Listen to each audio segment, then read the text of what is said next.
These episodes are all completely scripted. By the way, we're recording. Hello, listener. Whoever you are. Welcome back. I'm Matthew. Luke, are you there? Oh, completely. Hello. Good. Strange entity out there. Yeah. Listening. Someone's I listening. hear you cutting out, which means you probably hear me cutting out. And Yes. because you're the one recording it, it'll sound like I'm the problem. Yep. It actually sounds fine on my end, so, it's all fine. One day I'll, look up how to record a podcast, and it'll say, what the fuck have you been doing? But that's not, the listeners, they'll listen to anything. I think it's got a rustic charm that the listeners appreciate. Well, listen, they listen to the first 2 episodes. Folksy. If you listen to the first 2 episodes, that was shit. That was so God. The first one's listenable. That's before I discovered what a compressor is. The first one, I don't think we realised that you need to talk towards microphones. The first one we were both recording there were several with points one laptop mic. Yeah. Yeah, but still, there's notable moments where you can be like, "Oh, right, head's turned away from the mic there."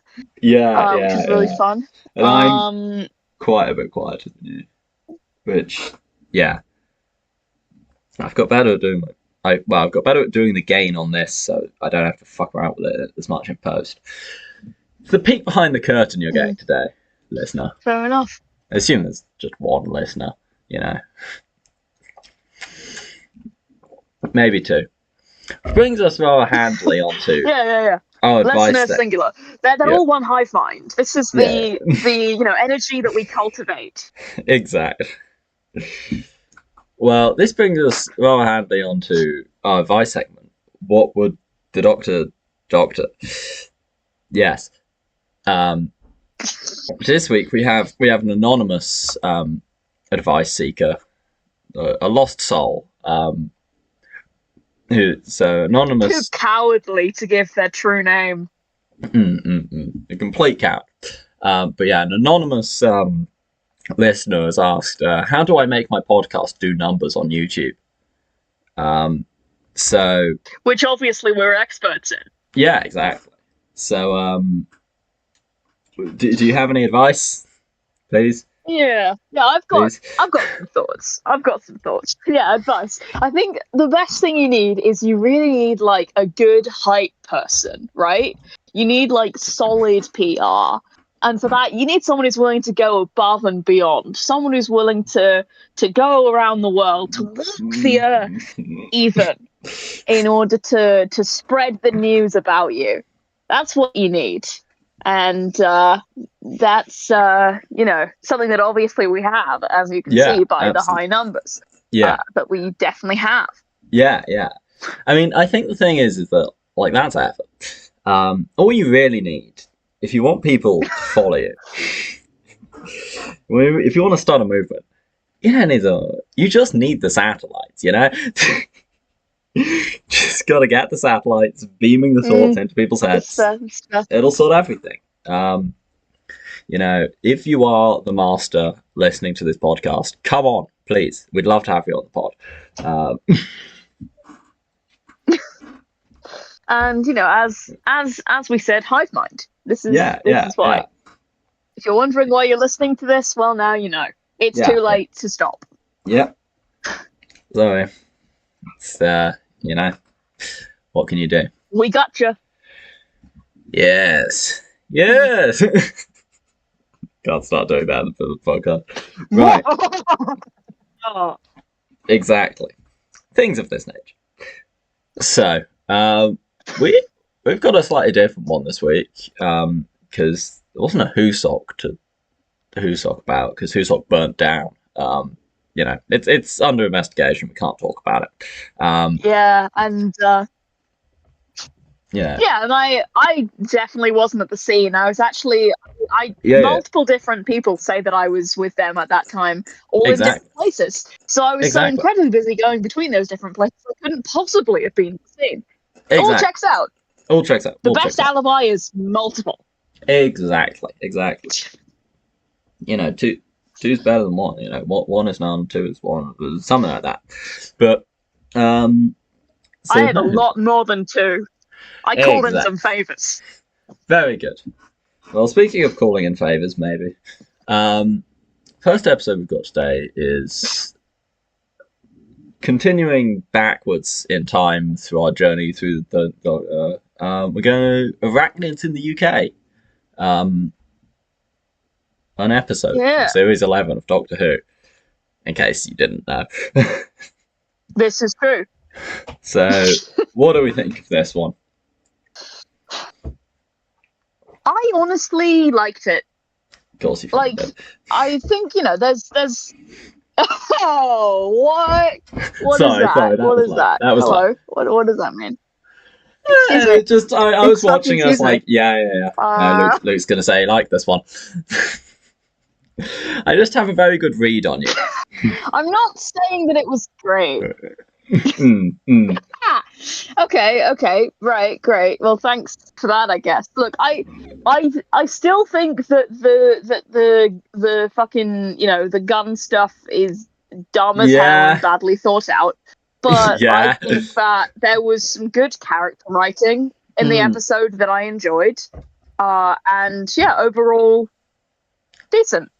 Yeah, decent's a very nice word. I mean, I didn't dislike parts of this one. I think the Yao stuff was great. I mean, all the companion stuff was great. That all really worked. We can talk some more about that in a bit. Yeah, absolutely. That's things for me that made the episode. Yeah. I think it's just kind of. I mean, it's not just that the plot, like, it's a little kind of clunky. The exposition kind of isn't quite paced properly, which happens. But then I don't really feel that the plot resolves. Because, like... Yeah, I think that the plot in this one is weak, but I find that the character stuff makes up for it, and I'm kind of willing to go along with the ride. But it definitely, in terms of plots, it is weak, and I will absolutely give you that. Yeah. I'm not gonna... think, like, you know... It's... Yeah. The character stuff's good. I mean, it could have been... I mean, it's the... You know, I think these are kind of the flaws of the kind of having to rate an episode as, this is a good episode, this is a bad episode, this is a middle episode of, like, that's not what's going on here. You know, this is 2 episodes. Yeah. You know, this could have been a completely different plot, and the good parts of it would have stayed pretty much the same, because it's, you know, it's an episode about being at that point in the Doctor-companion relationship and seeing where they want to go, all that stuff. And then it's also an episode about giant spiders kind of fucking around. You know? Yeah. I think for me, the plot is stupid and clearly not thought out. But I don't find that too intrusive on the viewing experience. I think, like, I don't know. It's just kind of... I mean, but I think, you know, it depends on, like, how you feel about that stuff, you know? Yeah, I mean, you know, at the end of the day, I think, you know, again, is a bad episode? Reductive question. Probably. But, like, it's... Yeah. Like, I don't think, like, as a whole, like, what this episode is kind of, it's the spider episode, and it also has the other stuff going on, but, like, this is primarily an episode, even if we think just by, like, length, you know, it's primarily an episode about fucking around with spiders, which is, I like, some of it's good, and, like, the basic, like, concept's fine. It's the Green Death, like, it's doing the Green Death again. This is like a... It's also Planet of the Spiders, which, like, never even gets referenced. Like, the Doctor... like it isn't a huge thing because it's a story from like 45 years before this that is came out. But the Doctor's never says like, yeah, I once got killed by giant mutated spiders. Like they killed me. Well, not quite, but like, you know, it's just like you've got a history with these things. Yeah, weird as hell that that's not mentioned, because the whole time I was like, oh yeah, like, you know, spiders. I've seen the Doctor Who with the spiders in. No mention of that. But it's odd. It's just I don't know. It just strikes me as like, huh. I think it's but I don't think Jack Robertson is as good in this one as he is in Revolution. I think he's big time. Yeah, I think they're not quite sure what to do with him in this one compared to in Revolution, which is really good. I think they think they're sure what to do with him. I mean, this is like they're not. It's as we said, like in Revolution, we kind of watched that one in isolation. He's a weird ball like Elon Musk now than Donald Trump. In this one, he's clearly doing a Trump. It's clearly a Trump pastiche, but it's like a weird one because it's got like 2016 like vaguely kind of like liberal media. Like this 2017. It's some Donald Trump shit. It's some like SNL Donald Trump shit. Exactly. It's like I don't know. It's like, and I do not have a lot of patience for that kind of shit because that ended with him actually fucking hosting SNL and then probably being framed as, you know, a wacky, goofy guy to a bunch of people who aren't invested enough in the real world to know, you know, who he is. Well, you know who he is, but to know the impacts that he has on people. I mean, like who he is in terms of. We can have the specific political discussion. I think it's less about not knowing and more about not caring. It sort of defangs some of it. But like, I think no, that's fair. Not caring, or I feel like I didn't phrase that great, but you get what I mean. You know, obviously, it's like this. But in terms of like this episode, like some of it works. You kind of just think, maybe this guy should just get eaten by a spider. I think maybe that would be better. It doesn't, because then you get Revolution, which is good. But like, I think one positive to watching Revolution first is that it makes you not want the guy to get eaten by the spiders, because that means the revolution can happen. Well, it also Revolution the Daleks in like the opening bit actually finishes the plot of this episode. Because this episode just ends with he shoots the spider and then it cuts to doing the companion stuff. And it's like, no, okay, the point isn't about the spiders. The point is the toxic waste dump.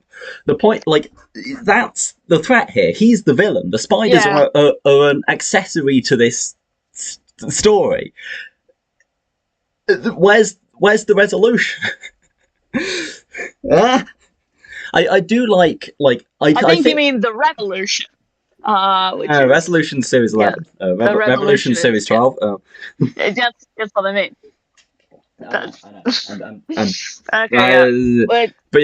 like I do think that like I like because a lot of the stuff that they do with him, especially when they're like trying to make him more Trumpy, but like he's like a weird guy kind of thing. It's like, I don't know about that. I do like. I like the bit where he goes incredibly American about guns. I think that's fun. I think that's a good bit. Like, it works, and it's less playing directly into the caricature and more just actually saying something about the American mindset, probably. This is how I picture all Americans. You know? Yeah, that makes sense. That works. And then the bit, like, when he actually shoots the spider, it's like, this is what the world needs now. And just like, okay, this is his villain moment. But, like, there's got to be, you know, Doctor, do something. Yeah. Also, it doesn't really hit that hard as a villain moment because he's functionally doing the same thing as someone trying to, you know, put the spider out of his misery would be doing. Which, people have gone over all that 1,000 times. We don't need to do that again. Yeah. But like the things that he's saying are actually decent, and I will fully give you that. But the fact of the matter is that his physical actions, shoot the spider, are things that could also very much be someone trying to take the most moral point of view. Whether or not it is the most moral point of view is, I guess, you can debate that. But like, it very much can easily be also someone trying to do the most moral thing that they can. It is also, as this episode is basically the Green Death, and the Green Death has its extended sequence of Unit just throwing grenades at flies. It's like, I don't feel like you gave that much of a shit then, Doctor. I don't know.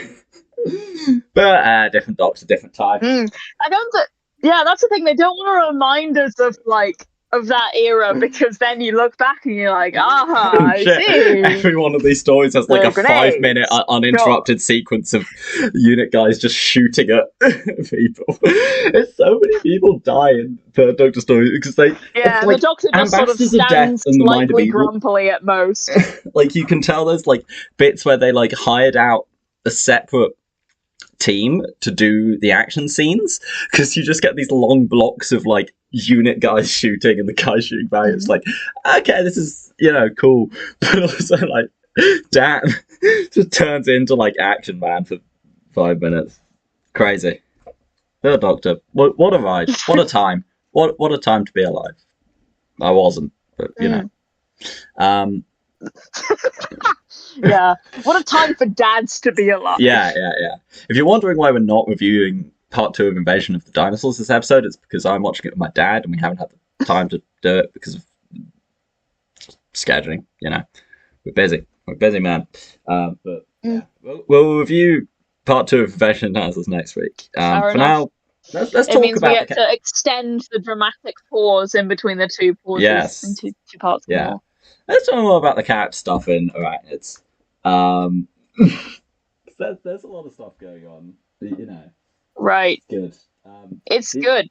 This is one of the Yaz episodes. Like 2 Yaz-centric episodes.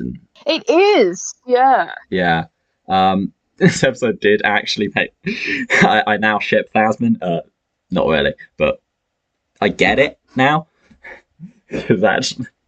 I don't know. No, yeah, same. I would say, I get it. Yeah. I don't, not in the sense of, I think that they should be so cutesy together and everything is lovely and fluffy, whatever, That's what I was saying last time. In the sense of, the phrase of ship, of, implying approval rather than seeing it. Yeah. I see the idea that there is romantic. And, I'd say beyond seeing it, for me, I also, I see the idea, and I think it's interesting in the sense of I want to see how this goes. I'd say that I'm positive towards it in that sense. I'm waiting to see how it plays out. I mean, it's when we go through Flux. I mean, it's the Doctor companion relationship's been done. I mean, it's very Martha. Maybe depending on how this develops. I suppose, but it's these things. We'll see. I love Doctor having romantic relationships, but I actually I like this one because it works better with this because it is very much one-sided, which is fine. I'm fine with companions. Doctor reciprocating things. It's just a thing you've got to accept sometimes, or just die-heartedly refuse to accept.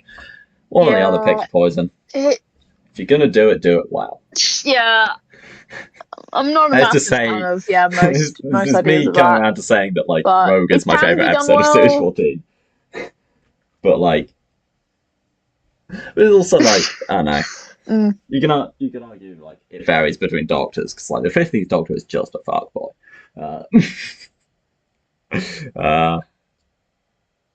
But I'm it definitely, it feels very.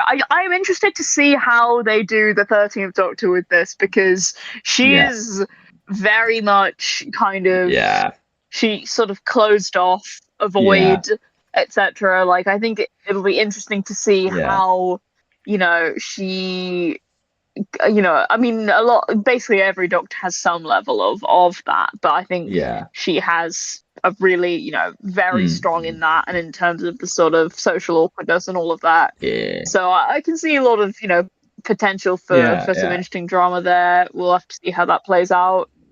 But no, the Yaz stuff was really good. I think the way that it sort of showed her kind of tension with her family was actually really good. I love Yaz's dad. And Yaz's dad is great. He's good. He's good. Top dads of Doctor Who. Is he? The RTD? He's all I'd love about to see a story where he like was. Then I'd love to see a story where he was like got a bit involved in the actual kind of Doctor Who-ness of it all. Whether like actually in the TARDIS or just having to try and sort out some kind of issue happening in contemporary. That would be a fun one, I think. Yeah, I mean he doesn't get quite the legacy of other companions' parents, but I think he makes a strong impression. And Yaz's sister, who Ryan immediately pulls. Not even intentionally. Walks in the room and she's immediately like, Ryan "So are you Sigma? So are you Sigma?" Like, I can't speak about it. But like, are you the DC comic superhero, the Signal? Yeah. Answer now. Are you the Signal? The Pokemon move Signal Beam, which has 100% accuracy and 75 power. Sorry, I'm playing Pokemon. Anyway, what was it? Yeah, Ryan, Rizz. Right, Ryan Rizz. I do also like the other bit. Ryan Rizz origin. Yaz's mum.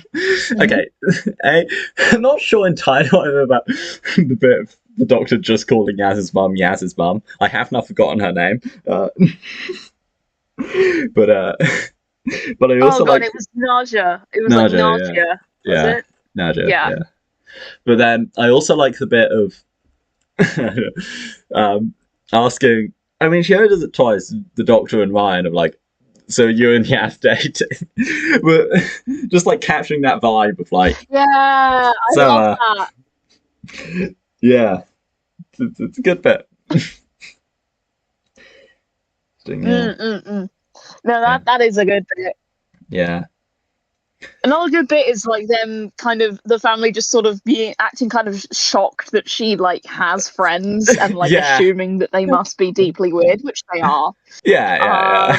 Which is a good bit, A, because it's funny, and B, because like it implies certain things about how Yaz has been up until now in terms of like maybe that she's not been doing so great in the friends department, which all kind of links to her issues, which is good. Yeah. It why she wants to bugger off in the TARDIS.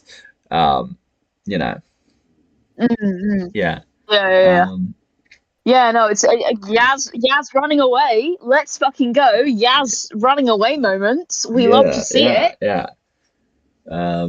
But yeah. In the sense of like character struggles, not in the sense of I'm not saying like I do kind of hope that things go bad because they're interesting to watch. I'm a horrible person clearly. But no, it's just my inherent villainy. You being a horrible person is different from this. It's about the bodies, but we don't need to talk about that. But anyway, there's definitely multiple reasons I'm a horrible person, and actually the bodies are quite connected to arachnids in the UK. You'd be surprised. Fascinating. Anyway, Graham and Ryan. Yes. Good. Yeah. Good. Graham and Ryan. Good. Yeah. That's so like this episode good content. Writing. It's not one of Chibnall's best. Directing. This one's got some shit going on. There's a lot of like very like deliberate cuts where like things like move in like very specific ways. Like when the TARDIS is landing at the start, and then it cuts to Sheffield, it goes. There's no like cut to the hotel. Like I don't know, very specific cuts, and then the stuff with Graham talking to Grace, or just like yeah, Series 11's good sometimes. Yeah, but not all the time. It's good a lot of the time. Not all the time, but a lot of the time. It's a land of contrast. Like the Graham talking to Grace stuff. Yeah. What can you do? Yeah, but the Graham talking to Grace, I really like. I like the way that the things that she's saying to him are like so mundane. I put in my notes after like noting down how mundane the things she's saying. I put the words "great chibnalling" in the sense that like it's good Chibnall dialogue type shit. That's the phrase "great Chibnalling" has now entered my notes app. That's Chibnall's strength, and then his weakness is probably the Jack Robinson shit in this episode. Is that this one's a one of two halves. I think maybe. Yeah, one of many definitely. Parts. Some of the Jack Robertson shit is decent. I think like his interactions with the people working for him work to me. Like sometimes they're a little bit cartoony. You could do a drinking game every time he says the word fired. But I think for the most part his interaction with people working for him work quite well. I like the opening, it works. And then it's but if you get buzzed at the start, then the plot doesn't occur to you. It doesn't occur to you the problems of the plot if you get buzzed. It occurred to me. But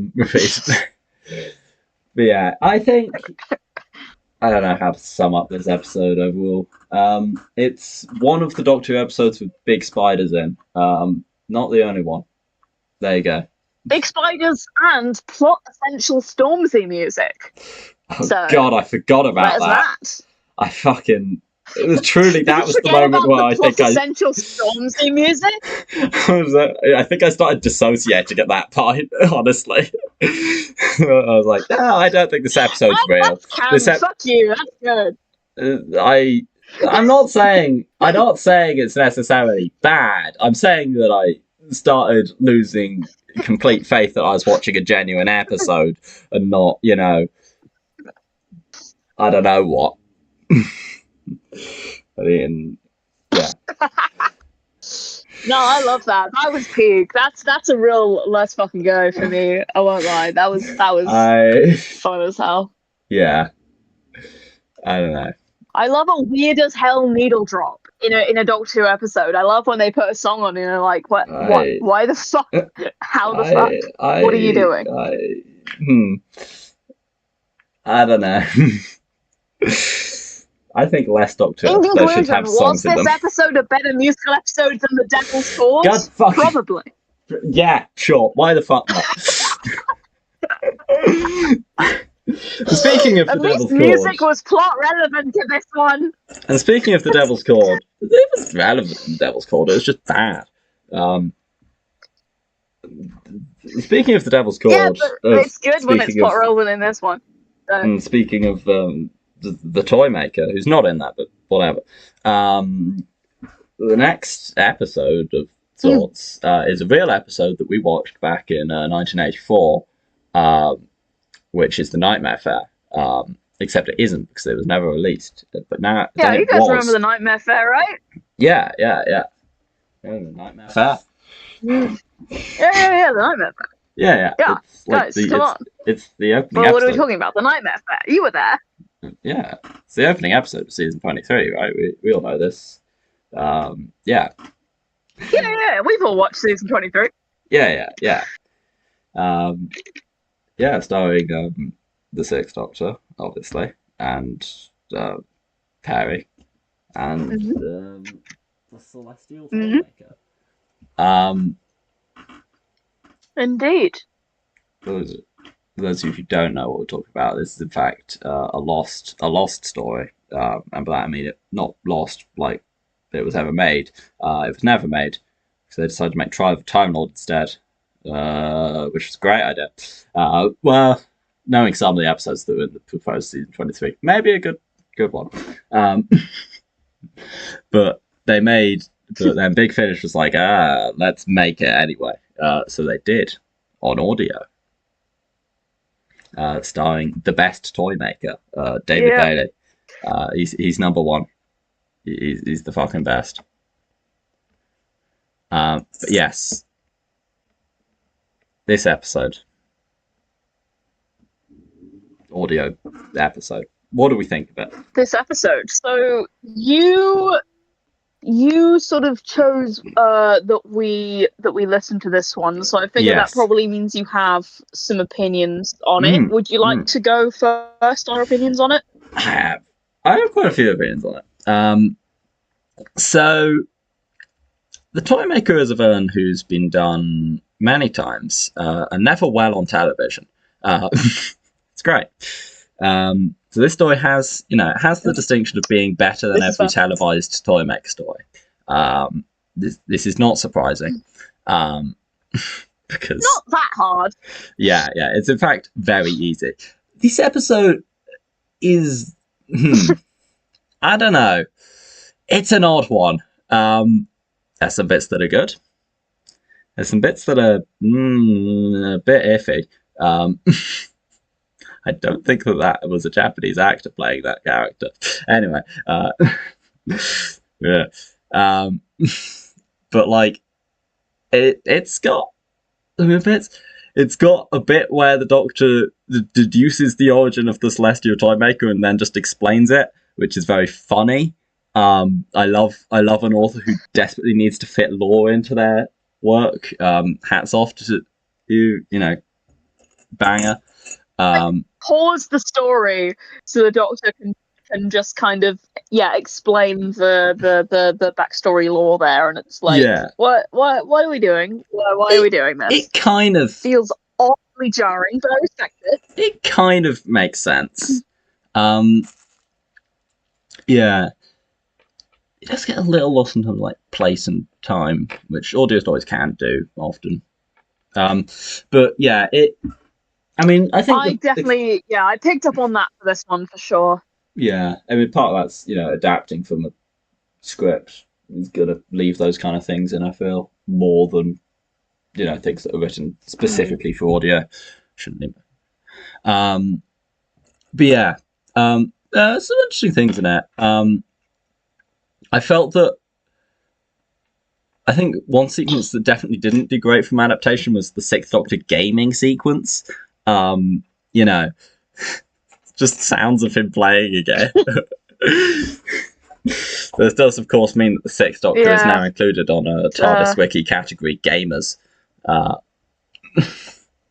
along with Ryan, the First Doctor. I think everyone who's in a Toymaker story, pretty much. The Toymaker is a gamer. Sixth Doctor versus Ryan, who wins at FIFA?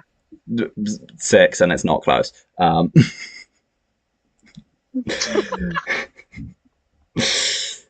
Just going off the evidence of the Sixth Doctor confirmed skilled at gaming, I think that's fair. One of these days I want to try and think what Doctors in order of best to worst at gaming. Like a full Doctor's tier list just based on the gaming. Who's winning the Smash tournament, essentially, is the questions we need to be asking. See, I'm putting 6 up there. I think 6 is a gamer.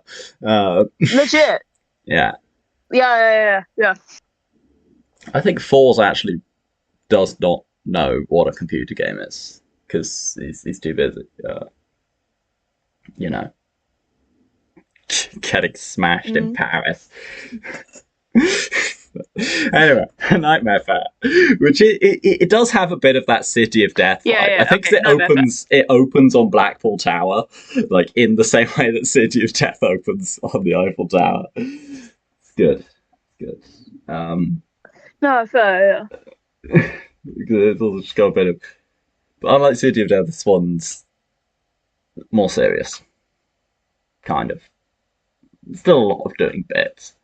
There's quite a lot of bits in this one. It's a bit weird tonally, really. Yeah, It's like yeah. there's a lot of bits. It's kind of, it doesn't feel super like coherent, I guess. It feels very Like, Sixth Doctor it's era. Like this very much feels like a story from that era, right? that's fair. Like it's got some kind of weird guys in it who are a bit funny, and then some horrifying shit going on. You know, it's I didn't Yeah, dislike. I just think, yeah, I didn't dislike it either, but I think what you said about sort of it kind of losing track on the audio, I think that really Yeah, doesn't do it any favors. Like, yeah. as even though I love the audio dramas, and I Big Finish is better than the show generally. Well, Generally, not well, not taken as generally, average. but It's hard maybe hard not to as figure out. But Big maybe Finish, I not feel, has average, but gone to higher heights than the yeah, show. yeah, Um, but I would say that, not just every story, any script can just be easily, and yeah, that's, they say they adapt them to audio, and you yeah. do need to do adapting. But I Oh yeah. feel this one could have used a little more, I don't because think it it. was kind of sort of a bit easy to lose track, and it did feel, I think there's a certain incoherence to that era of the Sixth Doctor, to that era of the Yeah, Sixth Doctor era. That sounds weird to say, but and I think that can be good in a story. yeah, Like Revelation of the Daleks has certain kind of, there's a lot yeah, of bits, there's a lot of secondary characters, there's a lot of this and yeah, that, but it's a lot easier to keep track of when you can see it. I think that it can be yeah, a lot harder and requires a lot more obvious signposting when you want to do that kind of style of writing in an audio story. yeah. And I think for me that didn't do enough. Absolutely. But I no, I think basically this story, my overall kind of summary of it is like, I mean, obviously it's a great performance from Colin, but I think like my main summary is the bits with the Toymaker, I generally liked, and then the rest of it I was like, eh, eh, you know, sure. Yeah. Let's talk about Yeah, it. that was, I think, yeah, the bits where Yeah, it's just the Doctor and the Toymaker talking yeah. had some really Not good just the bits. Toymaker talking, just Yeah, all right, goons. let's talk. Let's talk about the But yeah, for Toymaker. me, Or well, yeah. yeah, So that's what are fair. you gonna say? And then I do want to talk about the Toymaker because I have I thoughts. was just gonna say, yeah, in terms of the Doctor and the Toymaker, I think the bit that for me really stood out was sort of they're kind of talking about the Doctor as like a patronizing figure, and what that sort of means. Yeah, In sort of the Toymaker kind of calling out the Doctor for that, and the Doctor just kind of not even really denying it so much as just sort of yeah, contrasting the Toymaker as being worse than him. I think yeah, that was sort of an interesting moment for me in terms of like similarities and differences between them as these kind of powerful figures, and how they react to yeah. having that power. Mm. And I think this so is. I thought that was kind of interesting. I think of the Toymaker stories that I've experienced, I have five in total that I've consumed in one form or another, and I will rank them shortly for you. Um, but like this is the one that I think gets the. I mean, it's I think one. Well, yeah. This is the one that gets most into a thing that I find interesting that never really goes anywhere in other stories of like comparing the Doctor and the Toymaker as being alike. You know, like there are parallels there, and I think that's Yeah, yeah. a good way to things. Um, it's very funny if the Doctor just kind of showing up and being like, ah, well, the Toymaker. Ah, yeah, we've met like a shitload of times, and I know all about it. It doesn't, but it's like, it's very familiar. Like he's very familiar with the Toymaker. Yeah. Like again, to contrast that episode, he's not like, oh fuck, the Toymaker from my distant past. It's like, oh, it's you again, you dick. Which, to be fair, I think fits with the original episode where the Doctor is implied to have been here before. Like, Mm. no. One thing I do like about this, again, putting it above televised Toymaker stories, I think Toymaker stories have a trap that they can fall into where, the Toymaker's like, play the game, and then the Doctor plays the game and wins. And that's actually a boring plot that you shouldn't write. Yeah. And this one does manage to actually subvert that through some bullshit. It's like perfectly acceptable bullshit. Like, it's just, you do the sci-fi thing, and then you do a thing, and then it's fucked. And then you never see from the Toymaker again. Yeah. Until your next incarnation. And the one after that. Yeah. I definitely do respect the intention there to have a more complicated situation and have like a more actually a plot as opposed to play the game. But again, for me, I feel like it kind of got lost in translation to the audio a little bit. Yeah, and it's I not. know. Yeah. Well, I only like bits of it got granted, but I think once I knew vaguely, yeah. But yeah, let's talk about the Toymaker. I guess I'll talk about the other Toymaker stories that exist because there's two other Big Finish ones I've listened to, which are the Magic Mousetrap and the Solitaire. All right. The Magic Mousetrap is good, not really for Toymaker reasons. He's in it and he's good, but it's good mostly because it's like the start point of the end point of 7th Doctor arc shit. Main range. We have talked about this before. Oh yes. 7th Doctor arc shit. Yep. Yeah. Good. But yeah, so that one's quite good. And then the best Toymaker story is the Companion Chronicles Solitaire, which is fucking great. It's got David Bailey as Toymaker, same actor as this. It gets the Toymaker, and like this one gets the Toymaker as well. I think basically in the performance, like, you understand him as a character of, and again, like, yeah. And then, of course, there are the two Toymaker episodes that are worse than this one, which are the ones that are on TV. One of which is boring, and the other one of which is dog shit. But yes. Do you have anything to add? Yep. Otherwise, I will keep talking. Anything to add? Yeah. I should have something to add, if only to break up the. I like hearing your ranking of those, but I'm worried that if you go any further, then you'll go back into 7th Doctor arc land, and from there we'll never get you back. So that's fine. Other thoughts. I had a. Yeah.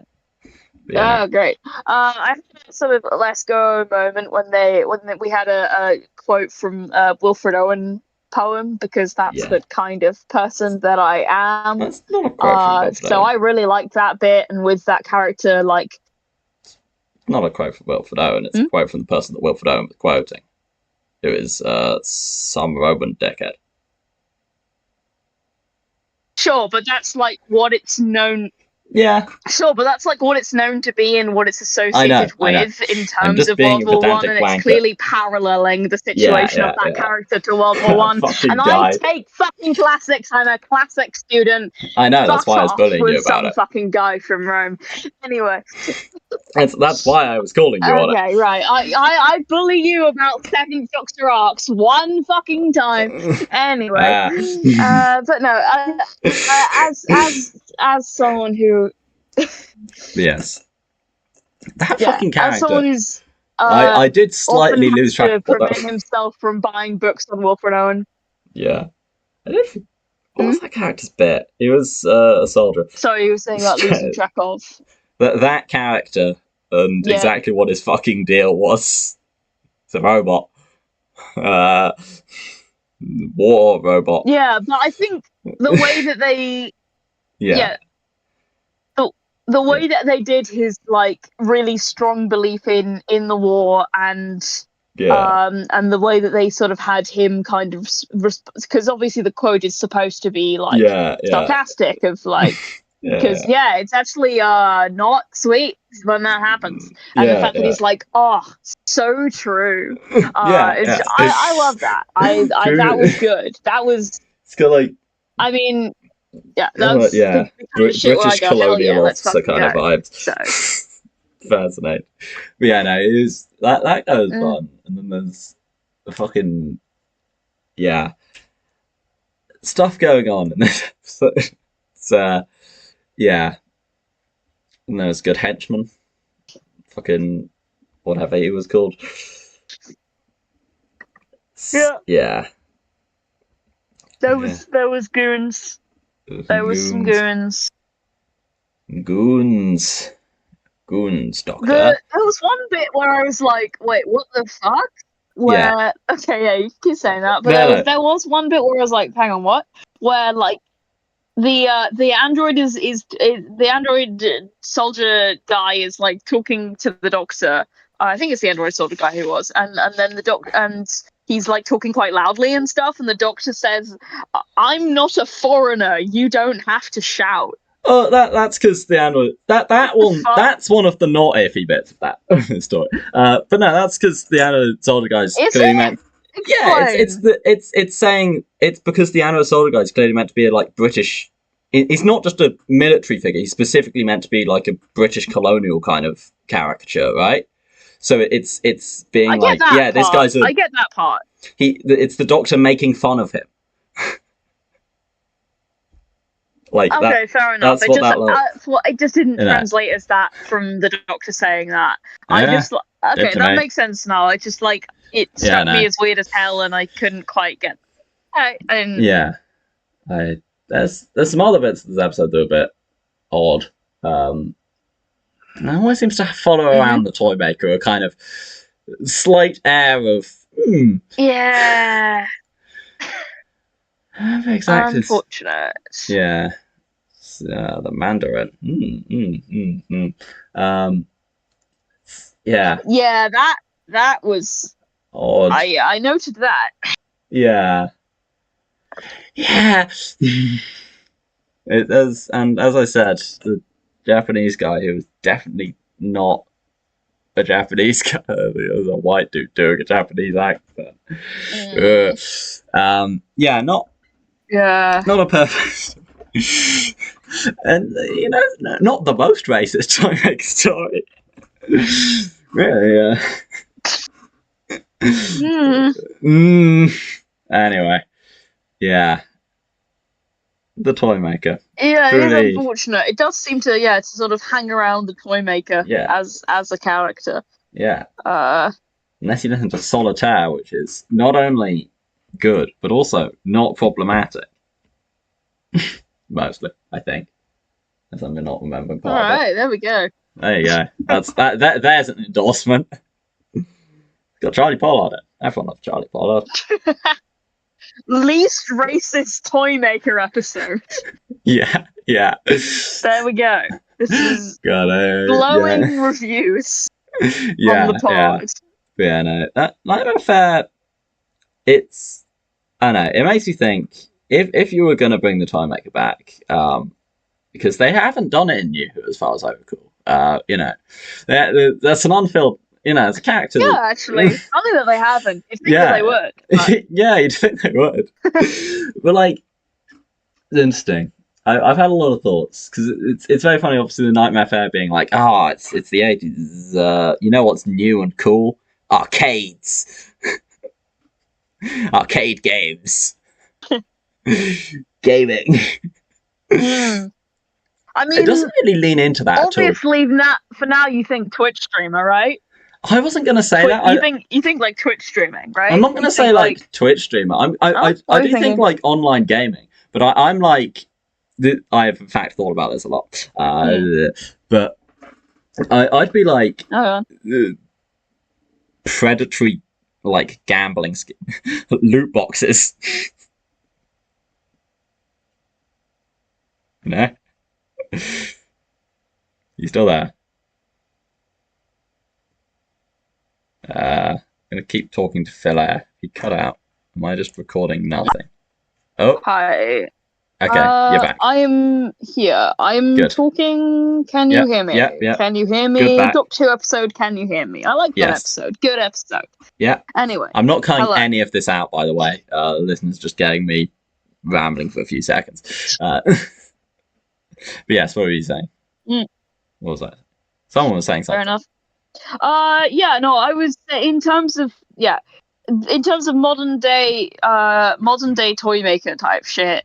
Yeah, I think in terms of like competitive gaming, there's maybe something you can do with that, and kind of I was just thinking in terms of the Twitch streamer stuff, I guess the sort of cultural importance being given to games. I feel like that's something that and the kind of mass watching of games is something that perhaps he might have some kind of opinions on / involvement with, was where I was coming from. Yeah, I think the thing that kind of surprises me, I guess going back to that kind of loot box idea, but like that surprises me that I guess there haven't been that many Toymaker stories.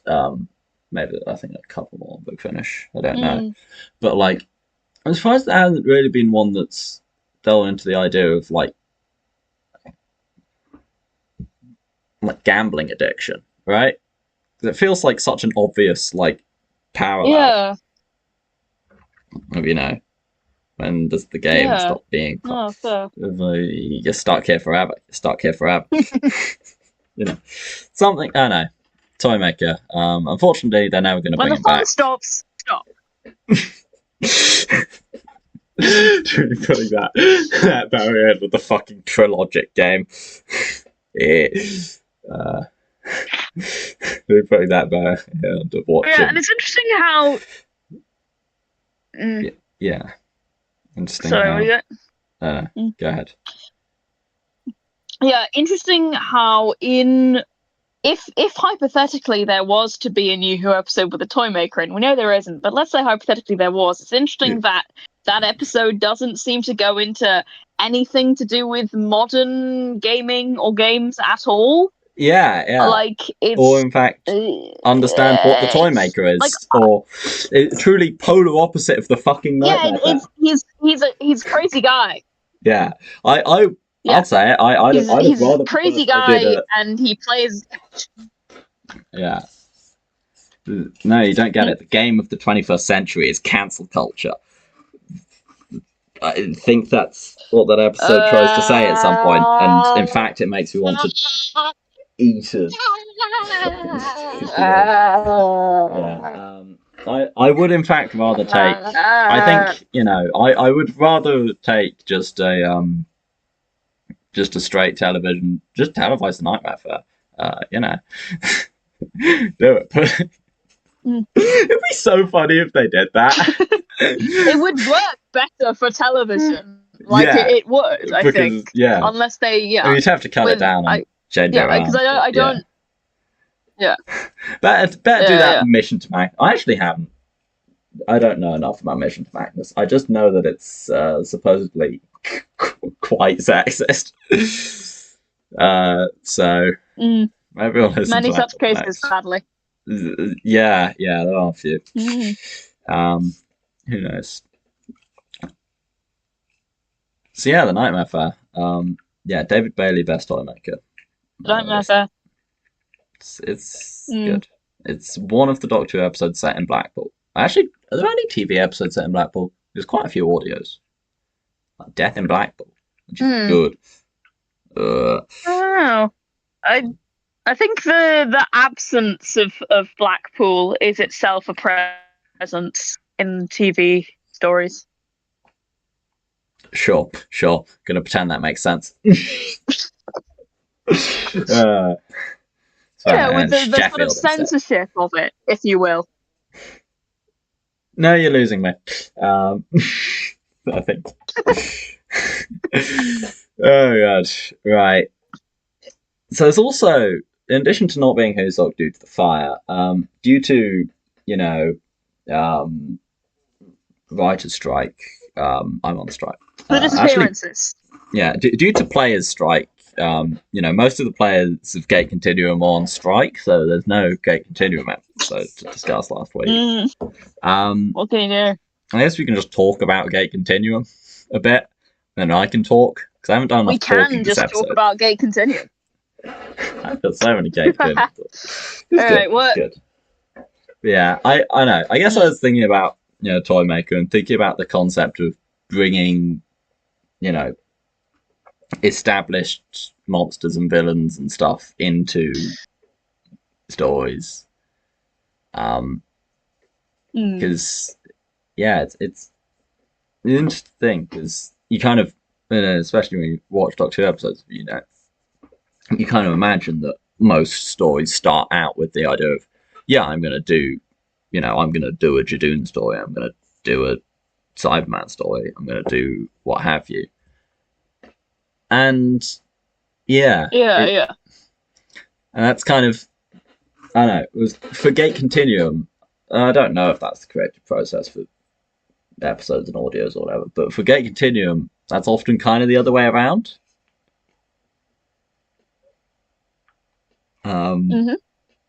So you kind of come up with certain ideas, and then you're like, "Oh, I guess I'll go for this monster for it." Or I guess I don't know. I guess we could just talk about like which established things have come up in Gate Continuum, and we can talk about how they did them, and then how that worked out.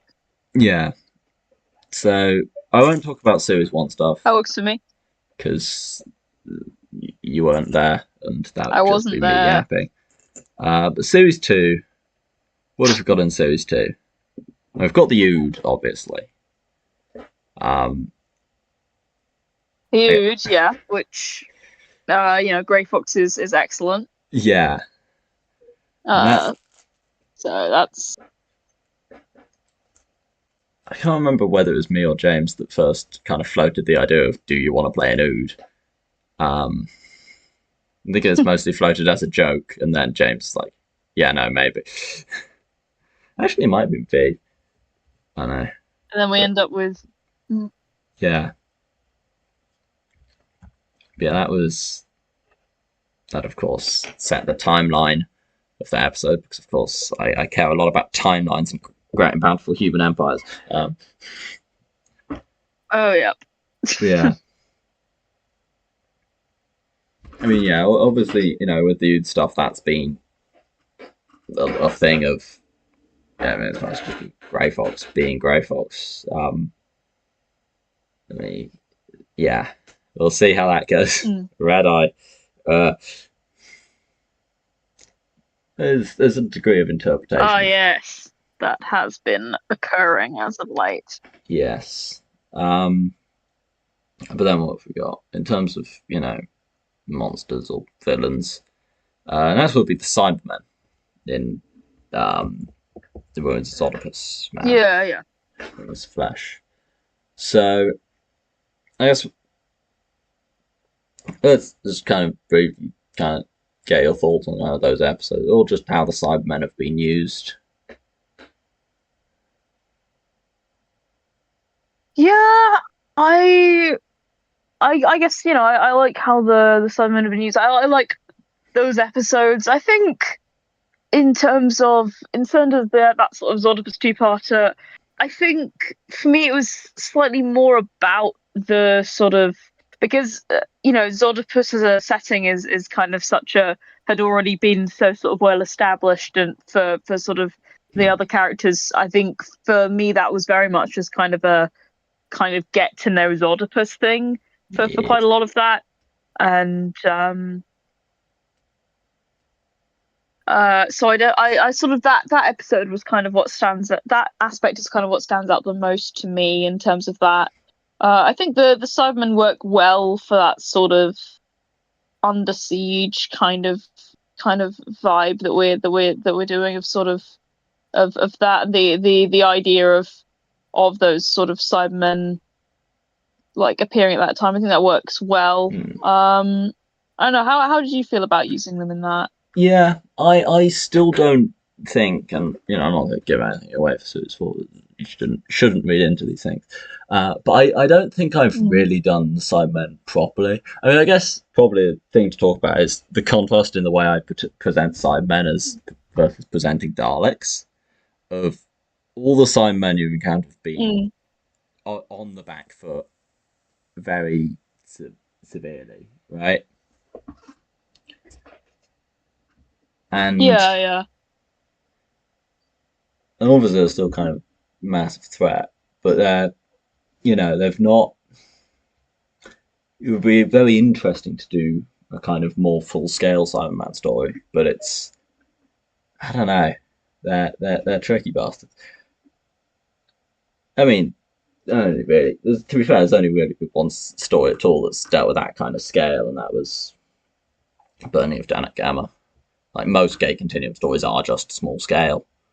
But yeah, I think Cybermen are a villain that I do often kind of throw in. I mean, Ruins of Zodibus was I don't remember it was planned as a Cyberman story from the start, but definitely I really wanted to do a Cyberman story and wanted to do that kind of thing. I mean, it's not a particularly original idea. It's very kind of Tomb of the Cyberman, bit of Ascension.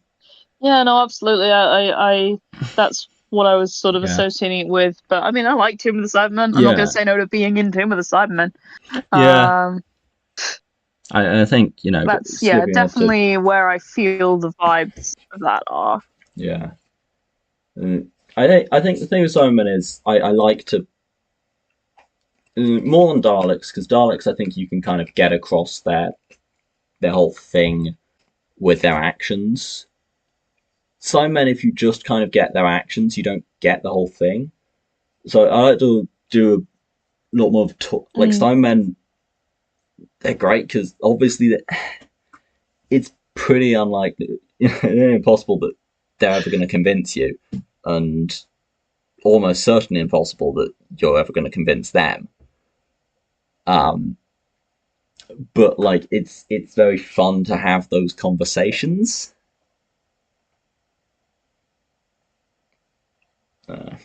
Yeah. Yeah. I mean, I think with any villain, but yeah, Cyberman. I think a lot about Cyberman. I think I slightly wasted the like cyber cult idea. I mean, obviously that's not entirely original, but it's like something there. I think it could be a whole thing on its own. And it was kind of hard. I really liked that. Yeah, I really liked that. The cyber cult thing. I think that kind of worked quite well in the story. I think it could support its own story, but I think it worked well in that story that it was in as well. Yeah. I think I particularly liked that usage. Yeah.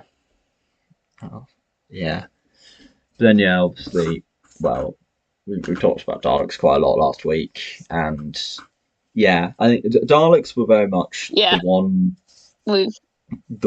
monster that I always knew was going to be in it, and they're the ones that always have the longest lead up, because I always knew from the start of planning Gate Continuum, well, they're going to find a time ship, and they're going to think it's a TARDIS, and then they're going to realize it's not a TARDIS.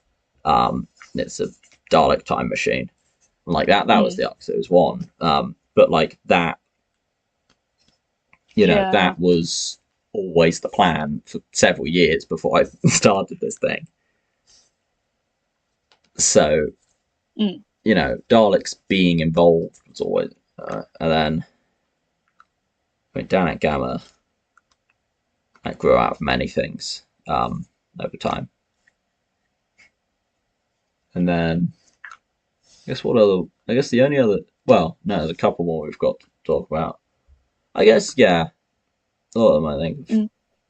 I guess, like, time period and theme and, plot and monster all kind of coalesce at the same time. Like, I think I probably started thinking about alchemy before I decided to do a demon episode, because alchemy. Yeah, And it's like, oh wait, this is exactly what the themes of the demons is. fair enough. Yeah. Mm. I don't quite remember at what point I was like, Raston warrior robot. But you know. That was sick though. I loved that one. That was so good. Yeah. Fucking Rasta Warrior Robot. That was banger. Yeah. I mean, part of it was kind of. I think I must have rewatched the Five Doctors or rewatched that part of it and seen the kind of.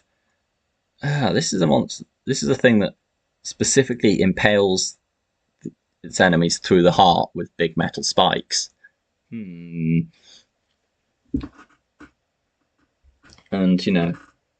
wanting to do some kind of upping stakes, wanting to bring in, like, hints of, like, Eternal War vampire stuff.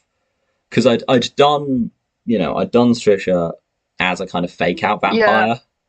Yeah. As a vampire, but it's not actually a vampire, it's an alien parasite thing. And then for the finale, I definitely wanted to... Yeah, for the finale, I definitely wanted to, have the idea of... No, vampires are real, though. They're, like, proper vampires out there. At one point I thought of having it definitely does that. vampires. It definitely does, like you're saying, that, like, upping the stakes. Yeah. Ooh, that'd be sick. Yeah. Well, I went for having the Raston Warrior robot instead of kind of... Because it made more sense. Because it was hunting vampires. It came together. No, that's fair. Yeah. And then, the Time Lords are kind of inevitable. Sure, yeah. Just because... Fucking around with time this much. Consequences. Yeah. But I guess probably the point at which I decided that the Time Lords were going to be involved was at some point where I was like, this is going to be talking about the Eternal War. Like, I think from the point that the Raston Warrior robot showed up, it became kind of inevitable that you were going to see its creators in some sense. Or learn more about them. Yeah. I guess the other kind of recurring alien that... Shut up. I'm sure that's what I'm forgetting. But, like, it's the Doctor, right? Who Bentley has never met.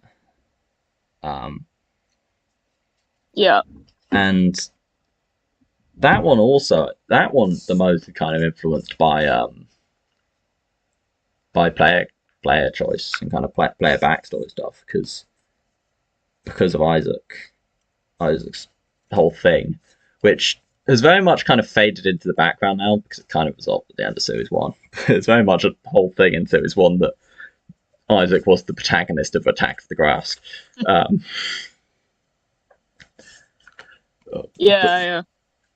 But yeah, like, that kind of meant that, the Doctor's got, one of the characters met the Doctor's involved some way. And it's, obviously that's had consequences. Mostly because the Doctor fucked around with the gate a bit. And, And then, we'll see. I won't promise what's in Series 4, but there might be Time Lords in it. Ooh. Maybe some other things. Who knows? Interesting. Wow. Can't believe that. Yeah. But no, I'm definitely looking forward to that. I feel like that's going to be interesting to see, how the characters deal in that situation and what the Time Lords have in store, how they're going to react to this. Presumably they're going to be very understanding and open-minded about the whole situation, as Time Lords so often are. So I'm sure we're fine. Absolutely. It's going to be a chill, relaxed kind of season. I've been doing a lot of thinking about, because I've got most of the plot, but there's still parts that I've not concrete on, and a lot that will depend on what you do in the first session and then in the subsequent sessions. So it's all up in the air. Fun. We will see. Okay. We will Has there see. been any kind of big things like that in the past? I mean, I'm mostly asking the past couple seasons that have been there, but also just generally, has there been any things like that where you, like, going into it have sort of known that, like, it could really diverge, like, the whole season based around stuff that the characters do, you know, in some of the earlier episodes? So in terms of expecting it, the main one would be Burning of Danak Gamma, right? Where, like, I knew if, you know, because if you don't set off the Dynamite Bomb, then Series 4 is just completely different.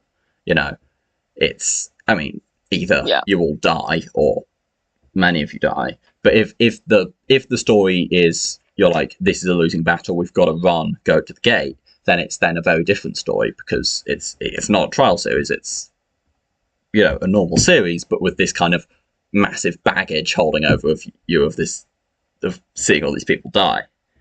Right, so that was kind of one where I was like, there's probably kind of two diverging paths, I guess three. You know, the one where you all die.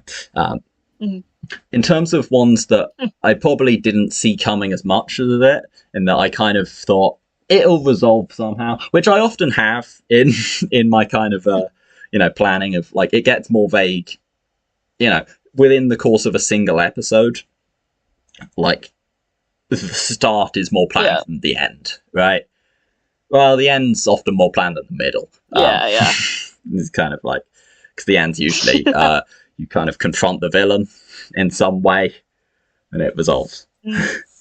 But like, you know, I wasn't entirely sure exactly how, you know, the Voice of Angels was gonna resolve. You know, because it was gonna always be, you know, I was pretty certain you were going to summon this demon, pretty certain you were going to talk to it. It was what you could convince it of. And, you know, it almost went very badly. And I was almost like, how do I, you know, how am I going to do this? Is Kronzon going to fuck history? Am I going to have to bring the whole trial shit forwards? You know, because but that wouldn't really be your fault. And it would be like a different kind of time fuckery, or like, you know, everything gets destroyed and you've got to, like, go back and invert it. Like, could have gone really wild ways, and I didn't really think them out as much as I even just said then. Like, I was like, oh god, what the fuck's happening? And then it came to an odd kind of conclusion. I was like, okay, because I can admit this now. The idea that Kronzon would be, you know, stalking you throughout that whole series, and, well, as it turns out, throughout the previous series and not that one. But, you know, the idea that Kronzon would be watching you and talking to you and kind of judging you wasn't, you know, it wasn't something I had thought of beforehand. I thought they'll talk with Kronzon, they'll make some sort of deal, or there'll be something there, and it'll probably have effects. You know, it's, I mean, if they do very well, they can kind of just convince him to bugger off. But likely they're going to cut some sort of a deal or do something, you know. Maybe destroy him. I don't think he could have. Well, destroying demons are weird. But, like, you know, I was like, oh, and then it's like, okay, now I've got Kronzon as a big figure. And there was, you know, a point where I thought, well, maybe I'll keep Kronzon around for Series 4 and, you know, have him tie into some stuff that you'll see. No spoilers. But and then I decided, actually, I want to do the Green Knight. I want to do it. It makes this vague concept tie together, and there's enough going on ahead of this. You know, like Burning of Danak Gamma was the one that I had more in the bank and was like the big thing. I was like, yeah, I could change this around to do a Kronzon focused finale, but it wouldn't be as good. And also, you know. No, fair enough. I really liked the Green Knight and Burning Danak Gamma and the ways that those worked out.